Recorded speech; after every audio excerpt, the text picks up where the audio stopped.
Assalamualaikum warahmatullahi wabarakatuh.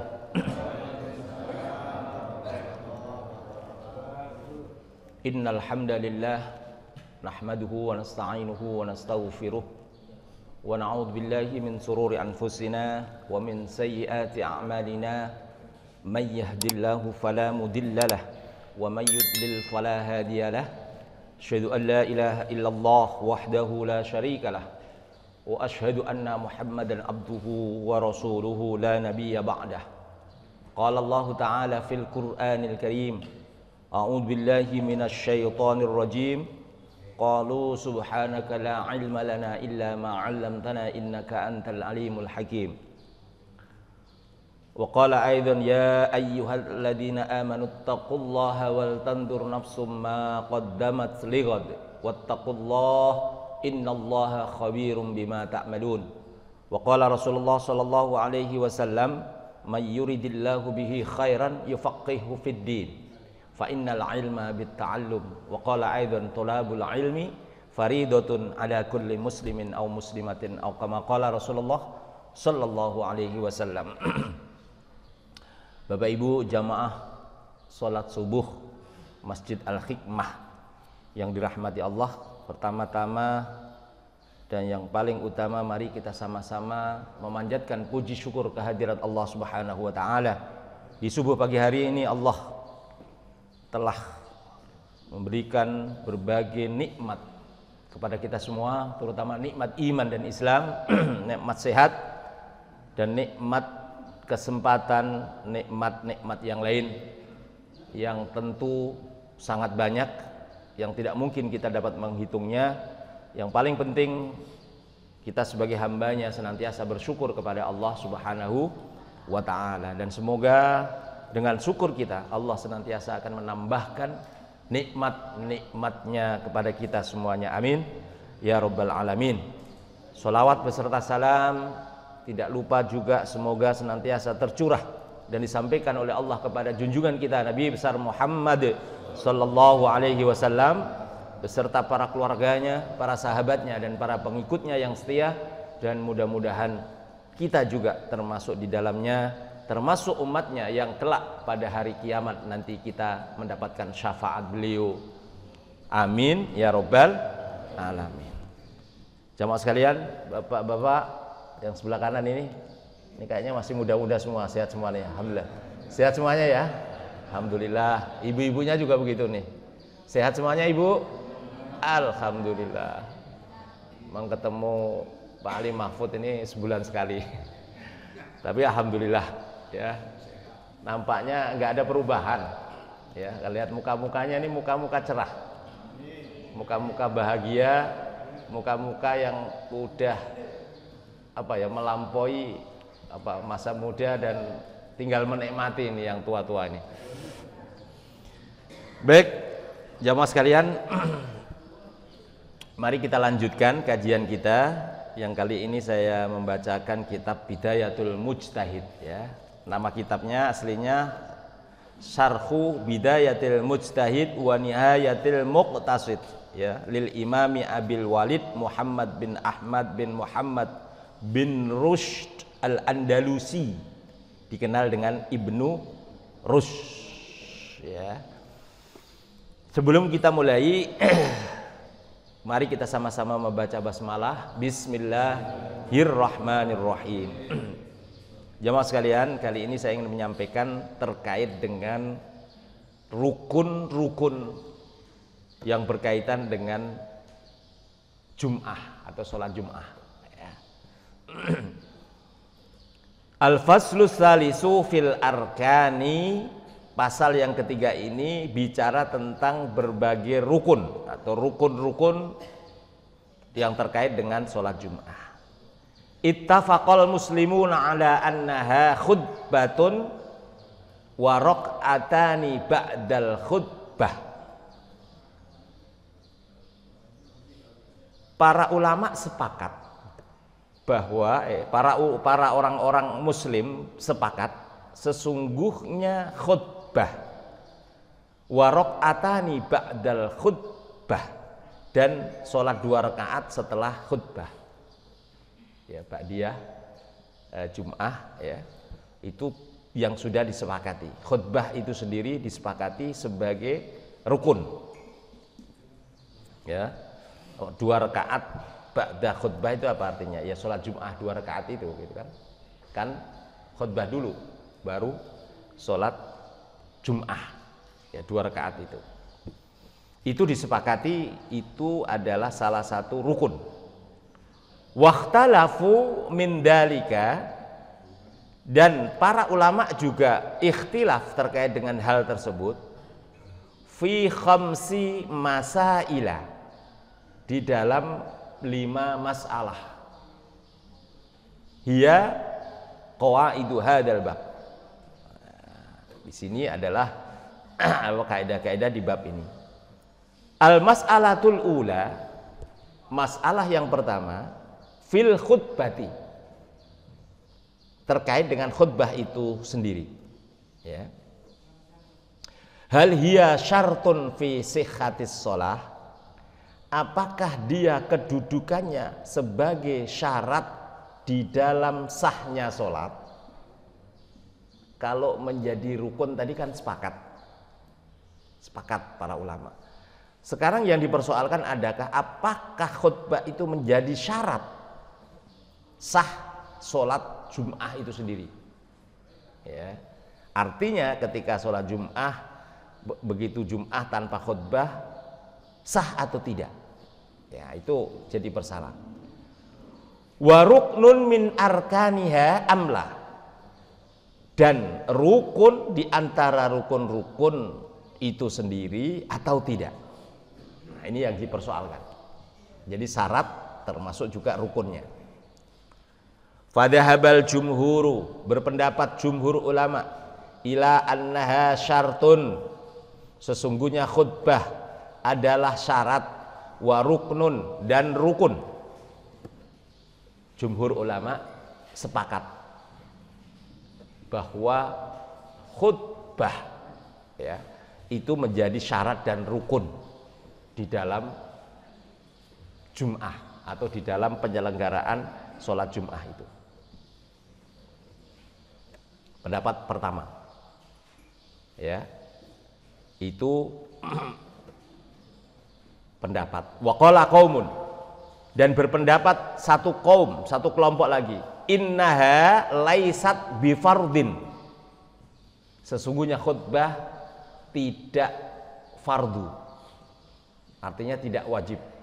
Pendapat lagi ya, wa jumhuru ashabi Malik, dan mayoritas pengikut Imam Malik, ala annaha fardun ya, sesungguhnya khutbah adalah fardu, illa benil majisuna, kecuali ada pendapat yang disampaikan oleh Ibnul Majisun. Jadi ada pendapat di sisi lain adalah syarat rukun, di sisi lain adalah tidak wajib ya, tapi jumhur mayoritas ulama pengikut Imam Malik, khutbah itu adalah wajib. Kenapa ada perbedaan? Nah, ini perbedaan ini dipicu oleh apa? Ini harus kita ketahui, Pak. Wa sababu ikhtilafihim, sebab perbedaan di antara mereka para ulama tadi terkait dengan khutbah, huwa hal aslul mutaqaddamu min ihtimali kulli miqtarona bihadihi shalah. Sebab yang memicu perbedaan itu apakah secara prinsip ya khutbah itu kandungan atau bagian keseluruhan dan harus disertakan, harus iktarona bihadihi shalah, harus berurutan dengan sholat Jumat itu sendiri, ayyakuna min syurutiha, jika keberadaannya khutbah itu menjadi syarat. Artinya khutbah dan sholat itu satu satu ikatan. Ibarat uang itu Tidak bisa dipisahkan antara dua muka itu, Pak. Ibu kalau misalnya dikasih uang bapaknya, cuman gambarnya satu muka, kira-kira gimana? Nah, ini bicara tentang satu kesatuan, ya, satu kesatuan itu. Ini dijadikan. Apakah sholat dan khutbah itu adalah satu kesatuan yang tidak bisa dipisahkan, begitu? Ya, aula yakunu atau tidak, seperti itu. Artinya dia terpisah, bagian-bagian tersendiri. Khutbah ya khutbah, sholat ya sholat. Ya, gitu ya. Jadi ini ada dua dipertanyakan. Faman ro'a annal khutbata, maka yang berpendapat bahwa sesungguhnya khutbah khalun minal akhwalil mukhtasah bihadihi sholah, adalah keadaan dari keseluruhan, ya, keadaan yang khusus dikaitkan dengan sholat Jum'ah. Yang berpendapat seperti itu, bahwa khutbah itu adalah satu rangkaian, satu kegiatan yang khusus di dalam sholat Jum'ah, ya. Wa bi khasatin idza tawahhama annaha iwadun minar raq'ataini allataini nuqsata min hadhihi shalah, dan secara khusus khutbah itu adalah pengganti, nah, iwadun itu pengganti minar raq'ataini allataini, dari 2 rakaat. Sholat duhur itu kan 4 rakaat, Pak. Tapi ketika duhur itu jatuh di hari Jum'ah, ya, menjadi 2 rakaat. Dan ada pendapat bahwa dengan 2 rakaat itu, supaya itu menjadi sempurna, harus ditambah dengan khutbah, ya. Minar raq'ataini allataini nuqsata min hadhihi shalah, yang dikurangi dari sholat duhur itu atau Jum'ah. Sehingga orang yang berpendapat bahwa khutbah itu adalah bagian yang tidak terpisahkan dari kegiatan sholat Jum'ah itu, maka qala innaha ruknun min arkani hadhihi shalah, sesungguhnya khutbah adalah rukun dari rukun-rukun sholat ini, wa syartun fi sihhatiha, dan sebagai syarat sahnya penyelenggaraan sholat Jum'ah atau ibadah Jum'ah. Ini satu pendapat. Jadi pendapat ini ingin menguatkan bahwa khutbah itu bagian yang tidak terpisahkan dari ibadah sholat Jum'ah itu, karena alasannya sholat Jum'ah yang posisinya di waktu duhur itu 4 rakaat menjadi 2 rakaat, itu dikurangi disebabkan karena adanya khutbah, ya, adanya khutbah itu. Tapi waman ro'a annal maqsuda minha, tapi ada pendapat bahwa sesungguhnya khutbah itu dimaksudkan huwal mau'idatul maqsudatu min sairil khitabi, ya. Adapun yang dimaksud khutbah itu adalah nasihat yang dimaksudkan dari sebagian khutbah itu sendiri, maka ro'a annaha laisat sarton min syurutis sholah. Kalau khutbah itu hanya ditujukan atau maksudnya hanya untuk mau'idoh hasanah, ya, nasihat yang baik, kalau itu maksudnya, maka annaha laisat syarton min syurutis sholah, sehingga dia bukan syarat sahnya sholat. Jadi pendapat yang kedua ini mengatakan, andekan sholat Jum'ah dilaksanakan tanpa khutbah sah. Tapi ini pendapat yang kedua. Tapi jangan coba-coba di Masjid Al-Hikmah ini tiba-tiba tanpa khutbah sholat 2 rakaat. Jadi viral, Pak. Wah, ini aliran apa nih Masjid Al-Hikmah ini? Masa sholat Jumat nggak ada khutbahnya kan gitu ya? Karena kebetulan khutbah apa yang ditugaskan ke Potok banjir, nggak nyampe ke sini. Penggantinya nggak ada. Andai kan terpaksa seperti itu, nggak ada yang berani maju, ya pendapat yang kedua. Sholatnya gimana? Sah kan gitu ya? Untuk pendapat yang kedua.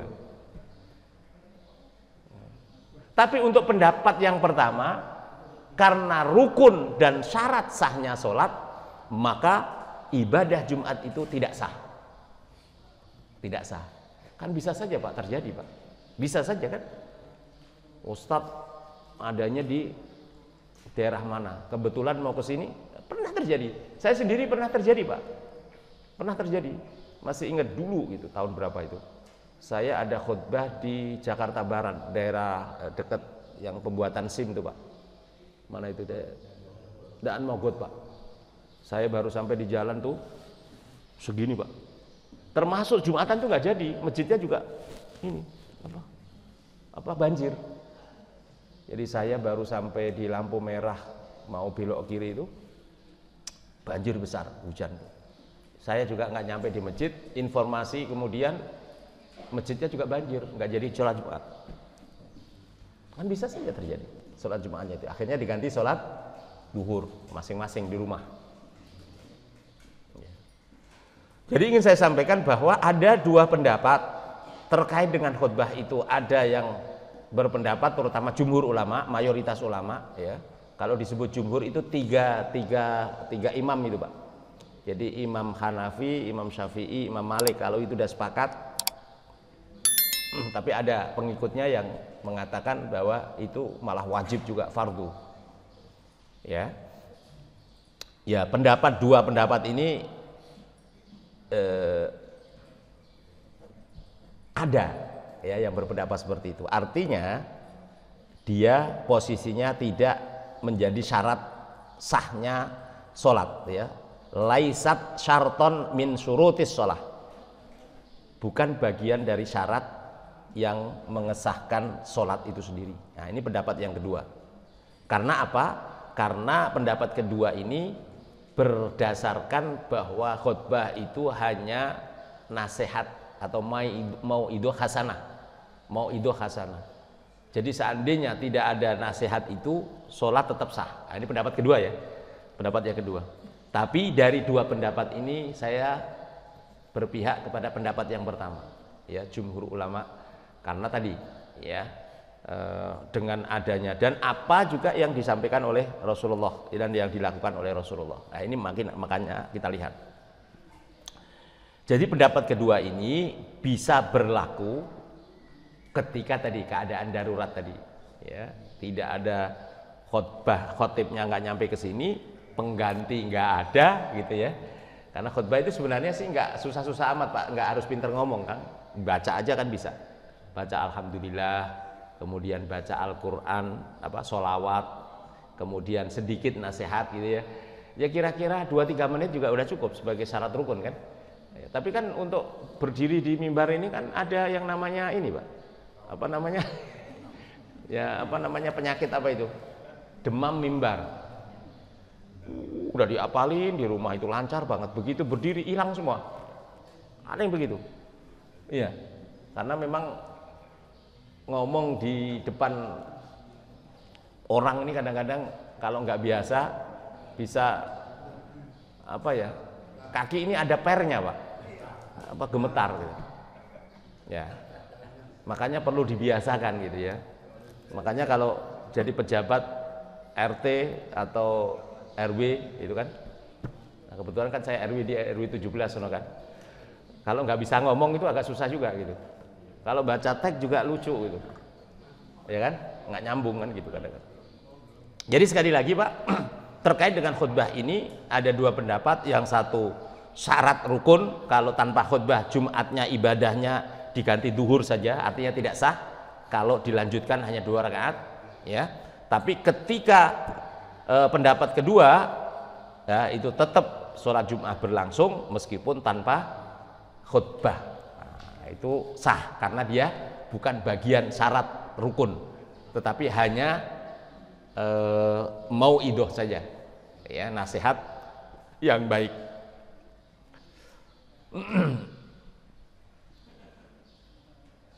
Wa innama rafa'al khilaf fi hadil khutbah hal hiya fardun amla, untuk mengangkat atau untuk menghilangkan perbedaan pendapat ini terkait dengan khutbah ini, hal hiya fardun amla, apakah dia fardu atau tidak, likauniha ratibatun min sairil khutabi. Jadi keberadaannya adalah satu rangkaian urutan dari khutbah itu sendiri. Setelah khutbah salat, wa qad ihtajja qaumun liwujubiha, berpendapat, berhujjah satu golongan terkait dengan wajibnya khutbah itu sendiri adalah fas'au ila dzikrillah, maka bersegeralah untuk mengingat Allah. Apa itu?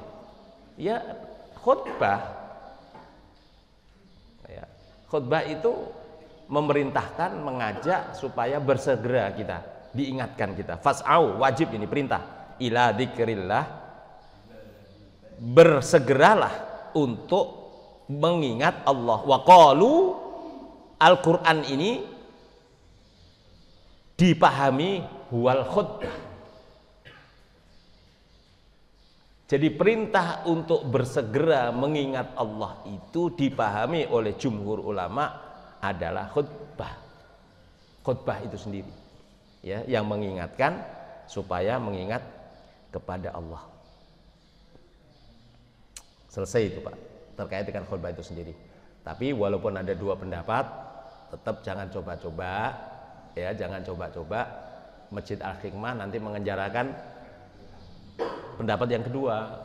Jadi viral, Pak, nanti, Pak. Ya. Jadi viral gitu. Walaupun ada pendapat itu gitu ya. Tapi pendapat yang pertama tadi harus ada khutbah. Al-mas'alatus tsaniyah, masalah yang kedua yang muncul, waqtalafa alladziina qalu biwujubiha fil qadril majzi minha. Oke. Kalau memang khutbah itu wajib, kira-kira berapa kadar, berapa lama dianggap cukup khutbah itu? Atau kalimatnya begini, kalau memang khutbah itu wajib, terus yang kira-kira dianggap cukup itu berapa sih kadarnya gitu? Nah, kalau berapa lama jamnya, kalau kira-kira ada muatan apa yang dianggap cukup, nah itu dipersoalkan juga. Terus karena ada kejadian, Pak, ada kejadian. Ini apa ya? Satu candaan aja ya. Satu ketika ada seorang santri pulang, ya, santri dulu kampung itu, masih jalan kaki. Di tengah perjalanan pas hari Jumat itu libur kan. Kemudian di tengah perjalanan hari Jumat sampai waktu sholat Jumat zuhur tuh. Akhirnya dia mampir sholat Jumat juga. Nah, singkat cerita di situ sholat Jumatnya itu ya maaf ya, di kampung mungkin ustadznya juga terbatas ya, ada ustadz. Jadi intinya saya ingin sampaikan bahwa di kampung itu diselenggarakan sholat Jumat, kemudian sholat Jumatnya itu lama sekali dan diselingi gitu kan. Jadi ketika khatibnya atau ustadznya ngomong itu beberapa lama nanya lagi, kira-kira apa yang saya sampaikan ini udah cukup belum? Belum, lanjut lagi panjang banget.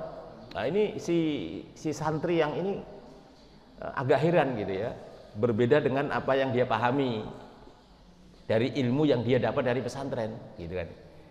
Jadi intinya saya ingin mengatakan bahwa khutbahnya itu panjang sekali, dan di dalam panjang itu ternyata tidak terdapat, kan ada kalimat-kalimat yang mesti ada di dalam khutbah itu, isi daripada khutbah itu mesti ada. Nah itu ternyata tidak dipenuhi.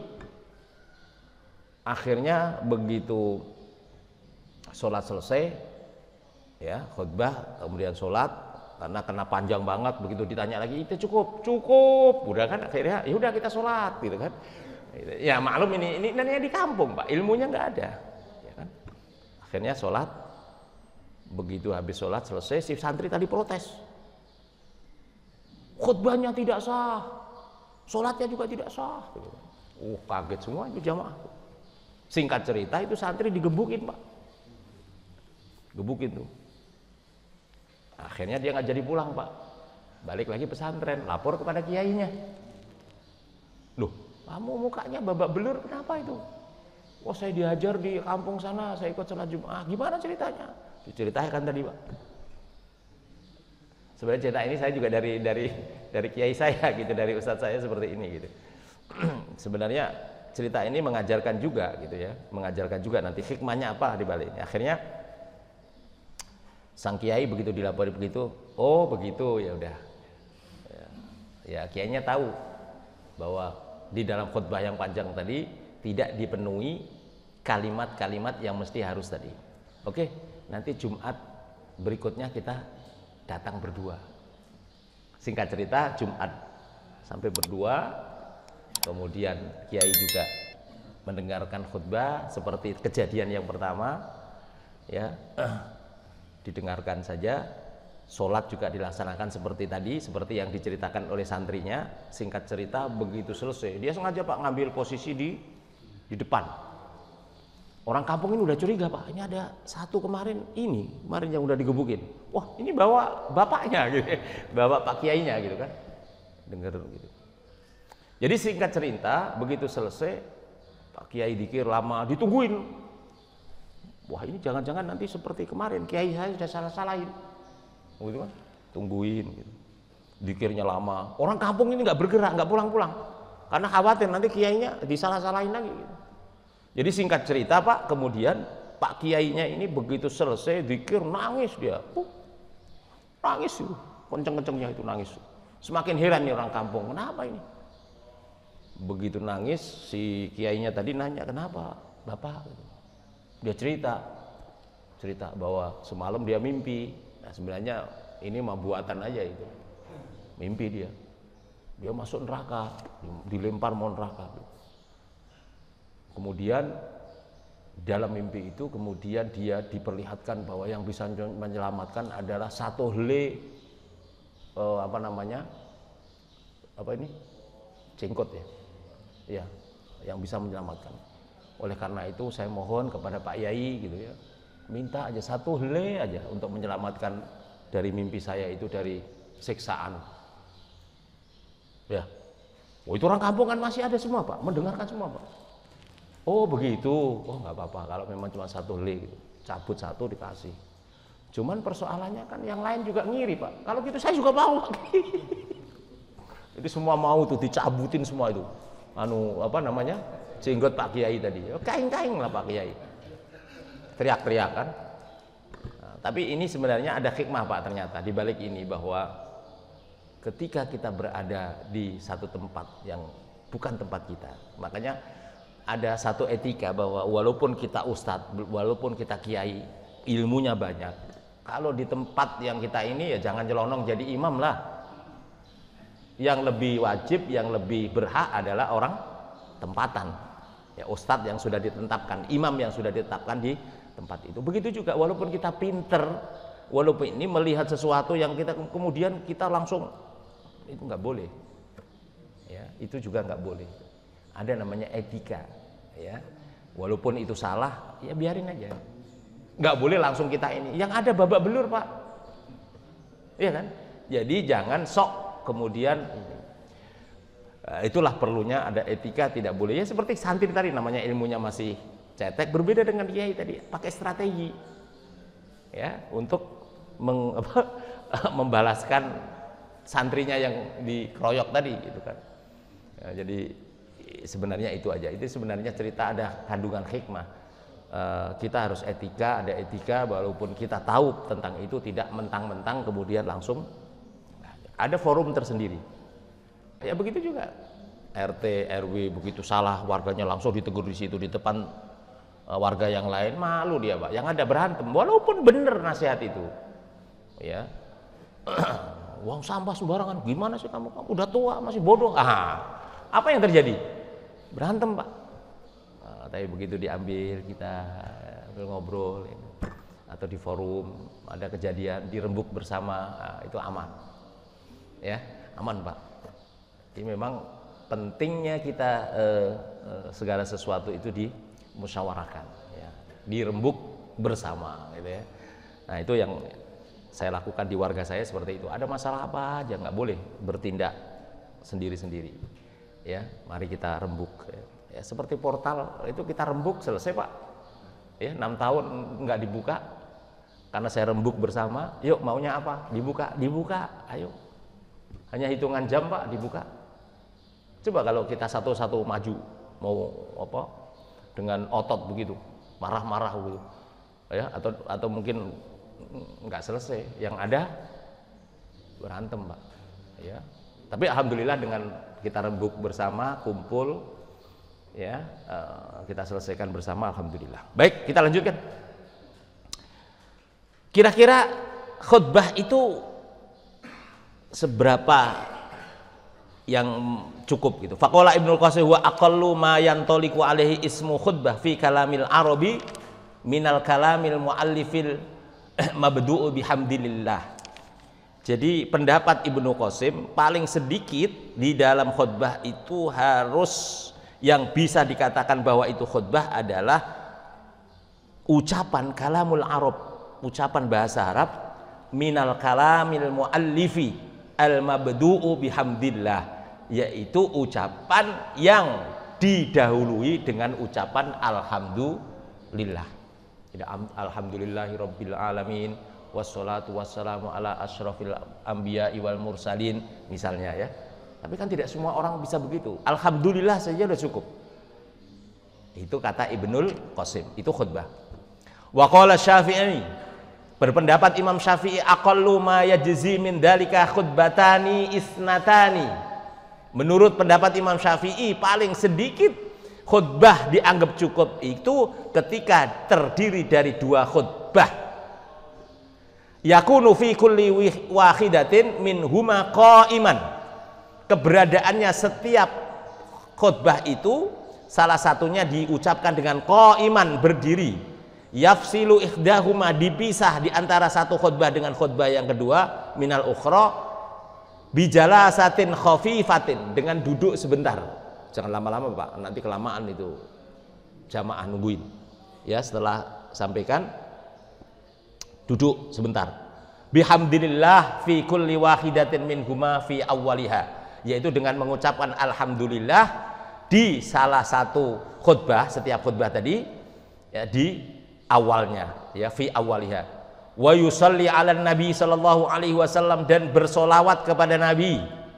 Wa yusi bi taqwallah, dan berwasiat, ya, mengingatkan untuk kepada jamaah dengan bertakwa kepada Allah Subhanahu wa taala. Wa yaqra'u syai'an minal Qur'an fil ula, dan membaca bagian dari Al-Qur'an di khutbah yang pertama. Jadi misalnya kita mau singkat, nggak nyampe 5 menit selesai, Pak. Kalau misalkan kita ini baca aja. Tapi sekarang ini kan sudah ada bacaan khutbah itu, ya. Sekarang nggak ada masalah sebenarnya. Wa yad'u fil akhirah, dan di khutbah terakhir doa. Ada doa di situ. Ya. Begitu langsung alhamdulillahirabbil alamin wassalatu, terus kemudian Allahumma ighfir lil mu'minina wal mu'minat wal muslimin. Oh, itu cukup. Ya, nggak usah diembel-embelin lagi, cukup tuh. Ya. Makanya bagian dari kearifan dan kebijakan orang yang berkhutbah itu bukan panjang, Pak, khutbahnya, bukan panjang, bukan yang panjang-panjang itu, bukan. Yang singkat, padat. Apa maksud itu disampaikan aja, nggak usah bertelemuter, malah nggak jelas. Singkat aja. Ingat kepada Allah, ya, beriman, kita tingkatkan ketakwaan, keimanan kita. Setelah itu apa temanya? Tentang kematian. Yuk kita sama-sama ingat mati, sebut aja dalilnya misalnya, ya. Oleh karena itu, karena kita tidak akan selamanya dan mati itu perlu bekal, sehingga kita juga perlu banyak amal. Tinggal itu aja. nggak usah bertele-tele gitu disebutin semua amal jariah, amal semua, malah pusing. Orang yang bijak adalah khutbahnya singkat, sholatnya yang panjang. Ini jangan dibalik, khutbahnya panjang, sholatnya malah singkat, bacaannya inna a'tainakal kausar, qul huwallahu ahad. Kebalik, Pak. Harusnya khutbahnya yang singkat, padat, bukan berarti singkat tidak ada isinya. Ya. Tetapi nanti bacaannya kan paling tidak yang sering disampaikan oleh Rasulullah dan dibaca oleh Rasulullah, sabbihisma rabbikal a'la dan hal ataka itu, atau surat Jum'ah, yusabbihu lillahi ma fis samawati wa ma fil ardil malikil quddus, boleh kalau yang hafal ya, atau Ar-Rahman, Al-Waqiah, monggo ya. Jadi intinya saya ingin menyampaikan yang bijak, yang arif adalah khutbahnya singkat, padat, penuh makna, sholatnya agak sedikit panjang daripada khutbah. Itu yang bagus. Wasababu fi ikhtilafihim, sebab perbedaan di antara mereka terkait dengan apa yang dianggap cukup memenuhi syarat sebagai khutbah itu, huwa hal yajzi min dalika aqallu ma yantaliqu alaihi al-ism, apakah yang dianggap cukup terkait dengan lama dan isi khutbah itu paling sedikit di situ ada yang dinamakan itu yaitu al-lughawi, bahasa, awil ismi syar'i, atau di situ kandungan syariat. Jadi yang dianggap itu apakah cukup hanya dengan ucapan yang alhamdulillahirabbil alamin, ittaqullah haqqa tuqati, apakah itu, atau itu adalah bukan hanya sekedar ucapan atau bahasa, awil ismi syar'i, atau itu yang disebut khutbah yang memenuhi syariat.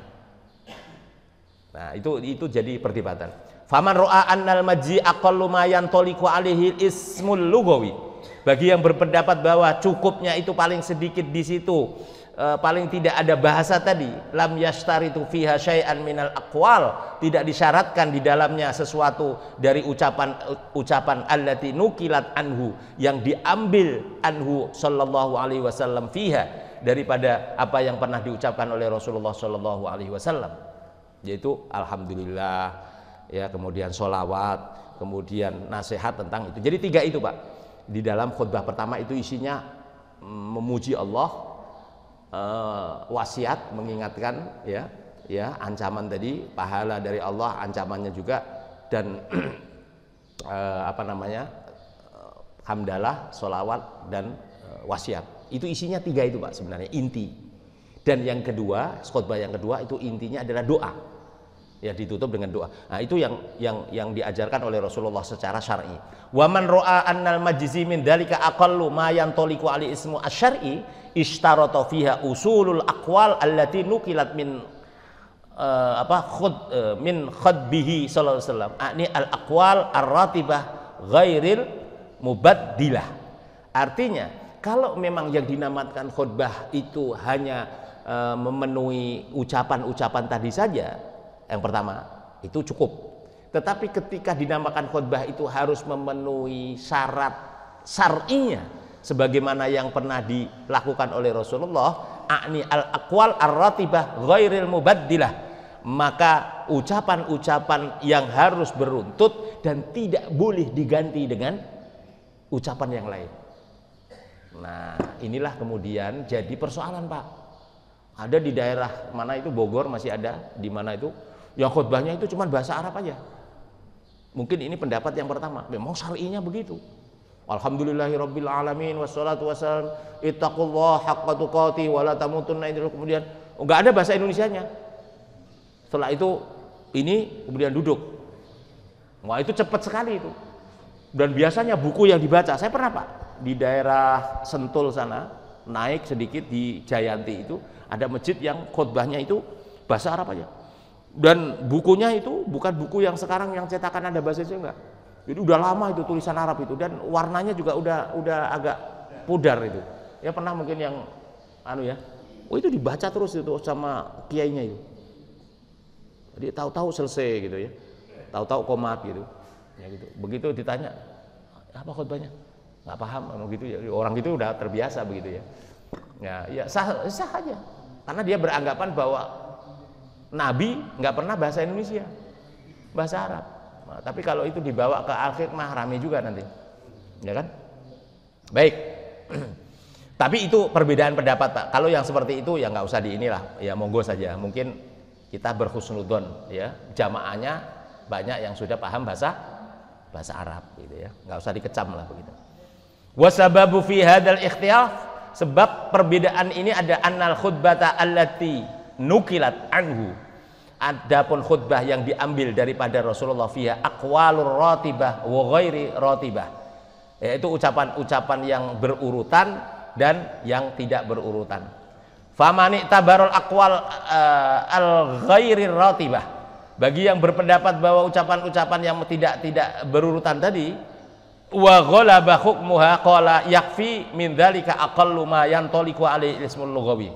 Bagi yang berpendapat cukup terkait dengan khutbah itu paling sedikit yang dinamakan khutbah adalah dia ada di situ bahasa, ya ucapan tadi a'ni ismun khutbah indal arabi, yaitu apa yang dinamakan khutbah indal arabi adalah kalau sudah ada ucapan bahasa disampaikan tadi, ya itu sudah cukup.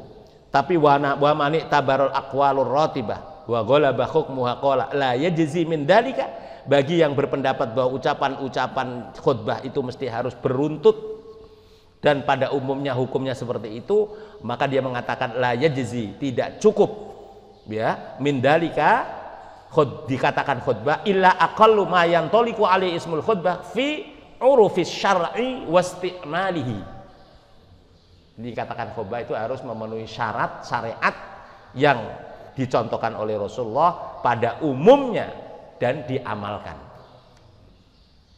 Nah, jadi kita jadi tahu bahwa perbedaan ini sebenarnya dipicu, ya oleh pandangan dari para ulama itu terkait dengan itu, Pak. Jadi disebabkan oleh apakah khutbah ini yang penting disampaikan tadi dengan bahasa, kalau kita ini bahasa Indonesia itu ya tidak mesti harus secara syar'i, karena ini yang penting lugawinya, bahasanya, sehingga ya kita anut ini yang kedua sebenarnya.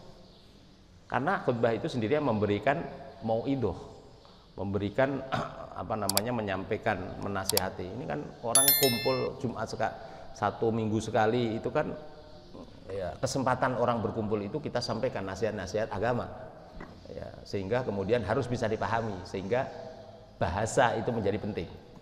Tetapi ada juga yang syar'i tadi, ya, bukan bahasanya yang penting, adalah sah syaratnya tadi, yaitu dengan bahasa Arab. Alhamdulillahirabbil alamin, wassalatu wassalam, itu salawat semua itu ya udah, itu dibaca udah cukup, selesai. Mau paham kayak enggak bodo amat, kan gitu. Jadi dua pendapat ini ada, Pak, nggak perlu kita perdebatkan. Walaysa min syartil khutbah inda Malik al-julus, dan tidak termasuk menjadi syarat khutbah menurut Imam Malik itu duduk. Jadi nggak perlu duduk menurut Imam Malik ini kalau khutbah itu, walaupun ada khutbah pertama, khutbah kedua. Wa huwa syartun kama qulna inda Syafi'i, sebagaimana duduk disyaratkan menurut pendapat Imam Syafi'i. Imam Syafi'i antara khutbah satu dan khutbah dua harus duduk sebentar. Wadzalika annahu mani tabarul ma'nal ma'qul minhu min kaunihi istirahah al-khatib. Yang demikian itu diibaratkan sebagai makna yang dapat dicerna akal, yang logis daripadanya keberadaan duduk sebentar itu adalah istirahatil khatibi atau lil khatib, yaitu bagian dari istirahat sebentar bagi khatib. Lam yaj'alhu syarton, dan tidak menjadikan itu syarat. Duduk sebentar itu tidak menjadi syarat. Wa man ja'ala dzalika ibadatun ja'alahu syarton, tetapi yang menjadikan itu adalah juga bagian dari ibadah, maka duduk sebentar itu menjadi syarat. Nah, itu Imam Syafi'i. Imam Syafi'i menjadi syarat. Jamaah sekalian, sudah waktu suruh? Sudah selesai. Ada pertanyaan, Pak? Monggo, silakan. Waalaikumsalam warahmatullahi wabarakatuh.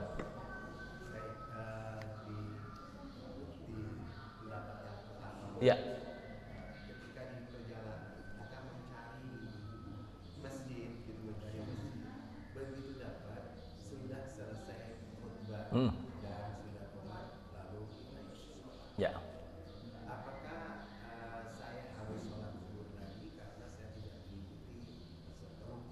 Ya. Ya. Untuk pendapat yang pertama, ketika kita sudah tidak mendapatkan khutbah, ya, kita ikut bersolat berjamaah tadi, ya. Pendapat jumhur ulama dia wajib juga sholat duhur. Ya, karena apa? Karena kurang kita, nukson, ya, tambahan. Kita seperti ikut makmum tadi, tapi kemudian kita lanjutkan ke sholat duhur. Ya, bagaimana tertibnya tadi? Kita bermakmum dengan sholat Jumat itu, kemudian pada hakikatnya kita ikut, tapi kita berdiri lagi nambah 2 rakaat, Pak. Ya, nambah 2 rakaat. Ketika kita mendapatkan sholatnya aja 2 rakaat, ya. Kalau kita mendapatkan 1 rakaat, ya, 1 rakaat, ya berdiri. Ya, kita tetap tahiyat akhir, tapi berdiri lagi nambah, Pak. Kan begitu. Sama aja seperti itu. Karena kita tadi sholat duhur. Tapi ada juga yang kedua, kita cukup sholat 2 rakaat itu sendiri. Karena dianggap bahwa khutbah tadi bukan bagian syarat rukun, Pak, yang hanya sebagai mauidhah. Nah, itu Bapak nggak usah sholat duhur. Tetapi mayoritas berpendapat bahwa ketika Bapak sama sekali tidak mendapatkan 2 rakaat, kita dapat di akhir saja, tahiyat akhir kita baru dapat, ya. Nah, itu sepakat para ulama bahwa kita ikut sholat Allahu Akbar kemudian tahiyat akhir, kita berdiri lagi 4 rakaat, Pak. Ya, 4 rakaat. Jadi tahu, ya, kalau yang kedua tadi, pertama bagi yang khutbah tidak termasuk bagian syarat rukun tadi, hanya mau ido saja, Bapak nggak usah sholat duhur, ya, sholat duhur. Yang kedua, kalau bahwa khutbah itu bagian dari yang tidak terpisahkan tadi syarat rukun tadi, Bapak sholat duhur. Ketika Bapak hanya 1 rakaat, dapatnya sama juga tadi. Kalau Bapak menganggap bahwa tadi ikut yang hanya mau ido saja, tambah 1. Tapi ketika kita menganggap bahwa khutbah itu sendiri adalah bagian yang tidak terpisahkan, Bapak nambah sholat duhur, kan gitu. Sholat duhur itu dalam prakteknya seperti itu, Pak. Pilihannya. Nawaitunya gimana, Ustaz? Jadi berubah niat. Kalau tadi kita dapat tinggal 1. Ya. Tinggal 1. Ya. Lantas kita menambah lagi 3. Ya. 3. Ya. Nah, itu nawaitunya sholat Jumat dengan sholat zuhur. Ya. Ya, makmuman kita tidak harus sama, Pak, dengan imam itu. Niat kita tidak harus sama dengan imam. Buktinya apa? Pak, Bapak sholat duhur bermakmum kepada orang yang selesai tadi ini kan dalam masjid ini sholat duhur udah selesai. Bapak datang sudah agak lama, ternyata pada sholat sunnah. Bapak jangan sholat sendiri, Pak. Bapak boleh bermakmum dengan orang yang sedang sholat sunnah tadi. Itu yang menunjukkan bahwa niat imam dan makmum tidak mesti sama. Jangan nanti kalau kita sunat kita dimakmumin terus nolak. Ah, ini kan banyak terjadi ini. Boleh, Pak. Jadi boleh kita bermakmum dengan orang yang sholat meskipun berbeda sholatnya. Termasuk tadi yang imamnya tadi sholat Jumat, kita sholat duhur, nggak ada masalah. Bahkan ini kan kejadian, Pak. Nggak tahu di sini sudah pernah saya sampaikan nggak? Pernah kejadian begini, ada orang sedang berlangsung sholat Jum'ah, mungkin di antara jamaah tadi berjanji dengan orang tersebut, dia nunggu di depan, padahal sholat berjamaah masih berlangsung, yang pada saat itu Rasulullah yang jadi imam. Begitu selesai sholat berjamaah, dipanggil itu orang yang duduk-duduk tadi, dipanggil, datang, kemudian ditanya, kenapa kamu gak ikut sholat berjamaah? Saya sudah sholat di tempat yang lain, ya Rasul. Dijawab begitu. Jadi seakan-akan dia berpendapat bahwa udah sholat berjamaah atau sholat sendiri di rumah, dia tidak perlu sholat berjamaah lagi. Akhirnya ditegur oleh Rasul, lain kali jangan begitu. Ya. Ditanya sampai, apakah kamu muslim? Saya muslim, ya Rasul.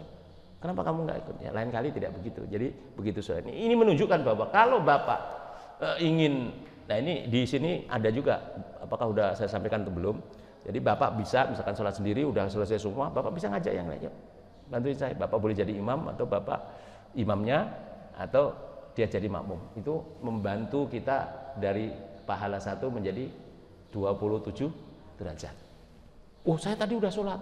Nah, jawaban yang belum tahu ilmunya. Jadi boleh Pak. Oh, kalau sholat yang kedua sunnah, ya bisa juga, atau sholat yang pertama sunnah, jadi pahalanya berlipat. Jadi tidak, oh udah sholat lagi, nggak begitu. Walaupun ada ikhtilaf juga, kecuali sholat maghrib gitu misalnya, nggak boleh sholat lagi karena dianggap sholat maghrib itu witirnya siang, sehingga kalau dia sholat lagi menjadi genap, kan begitu ya, ada begitu. Tapi pendapat itu, tapi yang asli Rasulullah pernah menegur seseorang yang sudah sholat, ya, kemudian masih berlangsung sholat berjamaah itu, dia tidak ikut sholat, ditegur oleh Rasulullah supaya tidak melakukan seperti itu. Jadi artinya boleh. Cukup ya? Masih ada? Cukup? Oke, masih. Ya.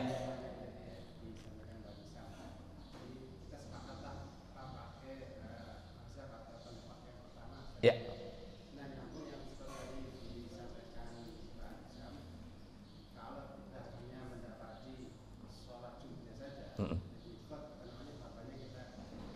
Ya.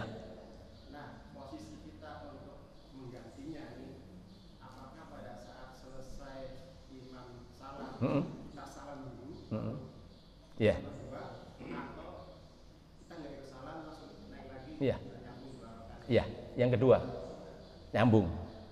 Ya, nyambung. Ya, walaupun salam kita ngikutin juga gak ada masalah, Pak. Itu juga ada dalilnya. Pernah Rasulullah itu sholat, kalau nggak salah sholat asar itu cuma 2 rakaat. Sahabat bingung nih, kok sholat 4 rakaat, Rasulullah sholat 2 rakaat. Padahal sudah sempat ngobrol tuh. Itu kalau nggak salah yang negur, yang bertanya itu Dzul Yadain namanya. Di Bidayatul juga ada. Ya Rasulullah, ini sholat sahabat itu berani banget itu artinya. Tapi dengan pertanyaan-pertanyaan itu jadi hukum gitu. Ya Rasul, apakah engkau mengqashar sholat gitu kan? Loh, kenapa? Rasul kok sholatnya cuma 2 rakaat? Rasul bukan ini sama beliau, nanya pada yang, apakah yang disampaikan oleh Dzul Yadain tadi benar? Benar ya Rasul, 2 rakaat. Rasul langsung berdiri lagi sholat, nambah. Ya, bisa saja itu. Rasul kan manusiawi juga. Ya, rupa juga. Nah, itu sebagai pendapat bahwa boleh. Ya, makanya termasuk saudara kita nih, kadang-kadang kan bareng sama kita tahu kita sama 4 rakaat lengkap. Ini yang dia datang kita sudah kelewatan 2 rakaat, dia ikut salam, nggak nambah. Kita boleh ingat kamu kurang 1. Tinggal nambah 1, nggak usah diulangin dari awal. Nah, itu ilmu Pak. Itu ilmu Pak. Jadi yang bener, walaupun kita udah ngomong nih, yang bener. Iya kurang 1 kamu. Itu dia salat lagi nambah 1. Itu kan bisa kejadian itu jangan kita biarin Pak, kasihan juga kan kita kurang gitu. Wah, baik. Ya itu Pak, saya kira sebagai tambahan tadi pertanyaan bahwa ketika boleh 2 cara tadi, kita ikut salam tapi ketika kita ingat memang masih kurang, kita langsung sholat duhur nambah. Kita dapat 1 rakaat langsung nambah 3 rakaatnya. Kita dapat 2 rakaat, kita nambah 2 rakaat gitu. Nah, itu boleh dilakukan ikut salam misalkan kita lupa, atau langsung salam tidak kemudian menyebabkan kemudian yang 2 rakaat itu gugur, tidak. Rasulullah sendiri pernah sudah ngobrol, apakah yang dikatakan oleh Dzul Yadain benar ya Rasul, akhirnya Rasulullah menambahkan. Nah, gitu ya. Jadi cara yang saya sampaikan ini dicontohkan oleh Rasulullah Shallallahu Alaihi Wasallam. Saya kira ini ya Pak ya, jemaah sekalian. Waktu juga yang membatasi kita, insya Allah kita lanjutkan. Masih ada 3 lagi sebenarnya, baru 2 tadi sebenarnya. Ya ini al-mas'alus sa'ikhtal fil insat yaumul jum'ah, terkait dengan nanti diam di hari Jumat itu ketika imam sedang khutbah. Nah, jamaah ini harus diam ini. Apakah ini? Nah, itu jadi persoalan juga itu. Nah, ini waktu juga yang membatasi kita, tapi insya Allah di kesempatan yang lain akan kita bahas, dan mari sama-sama kita akhiri, dan mohon maaf ada kekurangan. Sama-sama kita akhiri kajian kita, taklim kita dengan bacaan doa kafaratul majlis. Subhanakallah bihamdika asyhadu an la ilaha illa anta nastaghfiruka wa natubu ilaik. Wal afu minkum. Assalamualaikum warahmatullahi wabarakatuh.